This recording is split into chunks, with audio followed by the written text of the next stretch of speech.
Hello বন্ধুরা, ইতিপূর্বেই আপনাদেরকে দেখিয়েছিলাম যে আমরা অফিসের পাশে ফাঁকা জায়গায় ফুলকপি, বাঁধাকপি এবং অন্যান্য শাকসবজির আবাদ করেছি। আমরা আজকে ফুলকপি তুলতেছি। দেখুন কত সুন্দরভাবে ফুলকপি ধরেছে।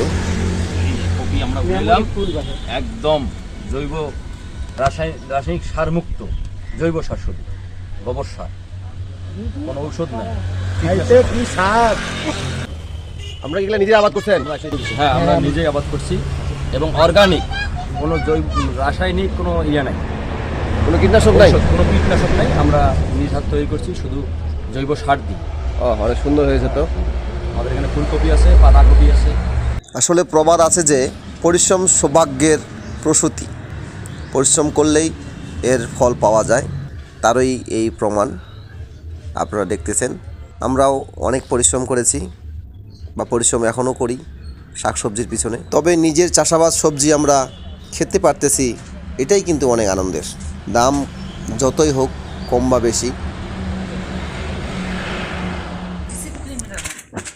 এই যে দেখতে পাচ্ছেন, স্যার ও ওস্তাদ মিলে আরেকটি ফুলকপি তুলতেছে।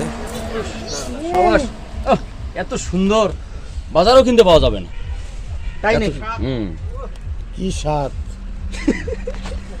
এই যে দেখতে পাচ্ছেন, স্যার নিজেই একটা ফুলকপি তুললেন এবং ওনার মূল উদ্যোগেই কিন্তু আমরা এই ফুলকপি, বাঁধাকপি এবং অন্যান্য শাকসবজির চাষ এখানে শুরু করেছি। সবগুলোই খুব সুন্দর সুন্দর হয়, কারণ সারা বছর যখন পানিতে ডুবে থাকে তখন পানি শুকিয়ে গেলে মাটিটা কিন্তু নিচে পলি পড়ে যায়। এই জন্য আবাদ অনেক সুন্দর হয় এবং প্রচণ্ড পরিমাণে জৈব সার সেই জায়গায় থাকে, এই জন্য আরও সুন্দর হয়।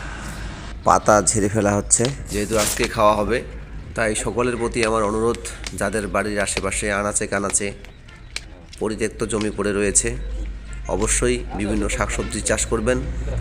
আপনারা জানেন যে বাজারে কিন্তু জিনিসপত্রের প্রচণ্ড দাম, তাই নিজের জমিতে যদি আপনি আপনার পরিবারের জন্য হলেও অল্প কিছু ফসল ফলাতে পারেন, আপনারই মঙ্গল। সকলকে ধন্যবাদ।